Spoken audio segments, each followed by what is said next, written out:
420 meters of reinforced concrete rising from the flat steppe of Kazakhstan. No observation deck.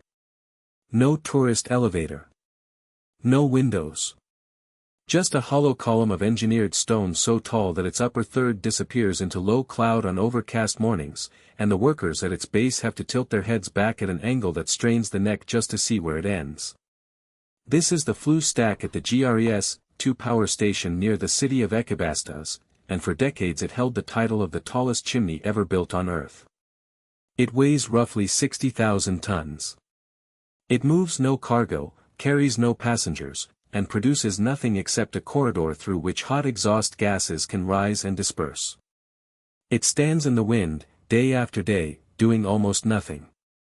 And yet engineers spent considerable time, money, and calculation ensuring that this column of concrete vibrates in exactly the right way, and never in the wrong one. That is the question at the center of this episode. Why does a structure that looks completely static, completely passive, completely inert, require careful engineering to control how it oscillates? And why, on stacks taller than roughly 300 meters, do you see those distinctive helical fins spiraling up the upper sections like a giant screw thread cut into the shaft? The answer reaches into fluid dynamics, into resonance physics, and into a handful of real structural collapses that taught the engineering community what happens when a chimney begins to move in a pattern it was never meant to sustain.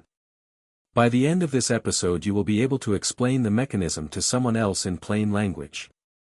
The physics is not complicated once you see the shape of it. But the consequences of getting it wrong are severe in ways that are genuinely strange, because the enemy is not a hurricane, not an earthquake, not a foundation failure. The enemy is steady, moderate wind. To understand why, you need to understand what wind actually does when it meets a circular cylinder. Intuition says wind hits the cylinder, splits around both sides, and rejoins cleanly behind it in a symmetrical flow.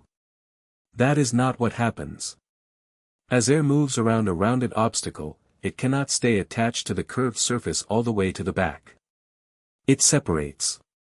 And it does not separate simultaneously on both sides. It separates in turns, alternating from one side to the other in a rhythm that is set by the wind speed and the diameter of the cylinder. Each time the flow separates on one side, it rolls up into a spinning vortex that detaches and drifts downstream. Then the other side sheds its vortex. The result is a staggered trail of spinning air masses moving downwind of the structure, alternating left and right, left and right. This trail is called a von Karman vortex street, named after the Hungarian-American aerodynamicist Theodor von Karman, who worked out its mathematics in the early 20th century. The critical detail is this. Each time a vortex detaches from one side of the cylinder, it produces a small sideways pressure impulse on the structure, pushing it very slightly toward the side that just shed the vortex. Because the shedding alternates sides, the impulse alternates direction. The structure is being pushed left, then right, then left, then right, at a frequency that depends on the wind speed and the cylinder's diameter. That frequency is described by a dimensionless ratio called the Strouhal number, which for a circular cylinder in typical atmospheric flow sits at roughly 0.2. What this means in practice is that the shedding frequency equals 0.2 times the wind speed divided by the cylinder's diameter. For a chimney 4 meters in diameter near its top, in a wind of roughly 10 meters per second, the vortices shed at a frequency of around 0.5 cycles per second, or roughly one full left-right cycle every 2 seconds. Now here is where the engineering problem arrives. Every tall, slender structure has a natural frequency at which it wants to oscillate if disturbed, just as a tuning fork has a pitch. For a reinforced concrete stack in the 300 to 420 meter range, that natural frequency is typically in the range of roughly 0.1 to 0.3 cycles per second. That range overlaps directly with the vortex shedding frequencies produced by moderate winds. Not storm winds. Not exceptional weather. Ordinary sustained wind in the 8 to 15 meters per second range. When the vortex shedding frequency approaches the natural frequency of the structure, something deeply counterintuitive happens. The vortex shedding synchronizes itself to the structure's own motion. The structure begins to sway, and as it sways it actually organizes the airflow around it, encouraging the vortices to shed in time with its own movement. The more it moves, the more organized the shedding becomes, and the more organized the shedding, the more efficiently energy transfers into the structure's oscillation. Engineers call this lock-in. It is a feedback loop. The structure stops being a passive object in the wind and becomes an active participant in its own loading. And because lock-in can persist across a range of wind speeds rather than just at one precise value, the structure can remain locked into this resonant oscillation for extended periods during a single wind event. The consequence is structural fatigue. The concrete and the steel reinforcement inside it are being cycled through alternating bending stresses, not once or twice, but thousands of times during a single windstorm. Concrete is poor in tension and can develop microscopic cracks under cyclic loading even when the peak stress at any single moment seems manageable. Steel reinforcement can eventually reach fatigue limits that straight static analysis would never flag. The structure is not being bent far enough to break in any single cycle. It is being bent just enough, repeated enough times, to accumulate damage invisibly. This is not a theoretical hazard. In 1965, 3 cooling towers at Ferrybridge Power Station in England partially collapsed during high winds. The wind speed was not extreme. What the investigation found was that vortex shedding from the upwind towers in the group was exciting resonant oscillation in the downwind ones, a grouping effect that the original design had not accounted for. The Ferrybridge incident was a turning point. It forced a serious recalibration of how the industry thought about slender structures in wind, and it made the engineering community look much harder at isolated stacks as well. Which brings us to the helical strakes, and to the false belief this episode is here to correct.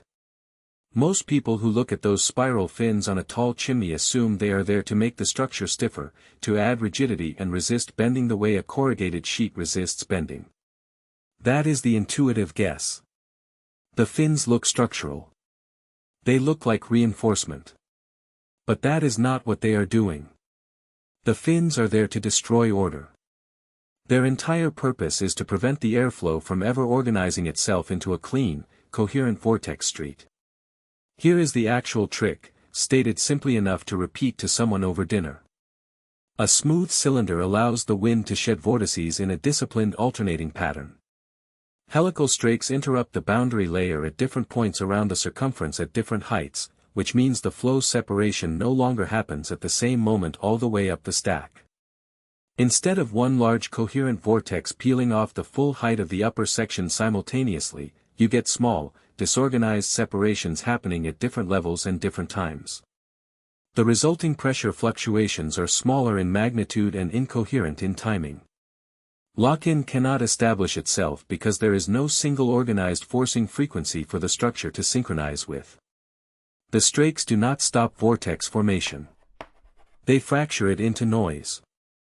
The penalty is a modest increase in mean drag force. A straked cylinder experiences roughly 30 to 40% more average wind load than a smooth one at the same diameter. Engineers accept this trade because the alternative, allowing resonant lock-in to cycle the structure through millions of fatigue loading events over its service life, is far more damaging in the long run than a static increase in steady load. Think of it this way. A steady push you can brace against. A perfectly timed tap on a pendulum, repeated, can eventually swing the pendulum hard enough to do damage no single tap could ever justify. The strakes ensure that no one is tapping in time.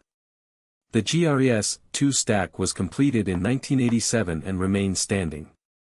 Its height of 420 meters means the uppermost section sits in wind conditions that would excite resonant response in any smooth-surfaced cylinder of similar dimensions. The helical strakes fitted to its upper section are not decoration and not structural bracing. They are aerodynamic noise generators, devices built specifically to prevent the wind from ever speaking to the structure in a frequency it might choose to answer. The most dangerous wind is not the strongest wind. It is the wind that arrives at exactly the right speed to match what a structure already wants to do. The engineers who designed the world's tallest chimneys understood that, and they put the answer in plain sight, spiraling up the concrete in a pattern you can see from the ground if you know what you are looking at. The machines that move the modern world are